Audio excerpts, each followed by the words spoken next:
عائشہ رضی اللہ تعالیٰ عنہ سے مروی ہے، وہ فرماتی ہیں نبی کریم صلی اللہ علیہ وسلم نے فرمایا ما عمل آدمی من عمل یوم النحر احب الى اللہ من احراق الدم انه لیأتی یوم القیامت بقرونها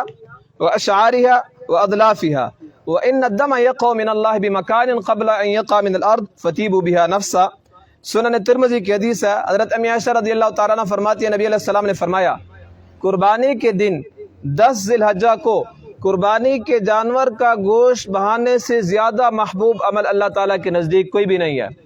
سارا سال آپ غریبوں کی مدد کرو، یتیموں کی مدد کرو، بیواؤں کی مدد کرو، لیکن قربانی کا جو دن ہوگا اس دن قربانی کرنے سے زیادہ افضل عمل ہے اللہ تعالیٰ کے نزدیک، اس سے بڑھ کر کوئی نہیں ہے۔ میں مثال دیتا ہوں، ایک غریب بندہ 15 سے 20 ہزار کا بکرا لے کر قربانی کر رہا ہے، اور دوسری طرف ایک امیر بندہ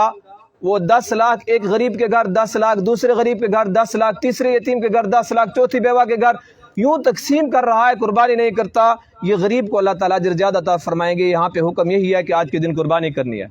ہاں، قربانی کرنے کے بعد اللہ تعالیٰ نے جس کو استطاعت دی ہے وہ غریبوں کے ساتھ تعاون کر رہا ہے، وہ الگ بات ہے۔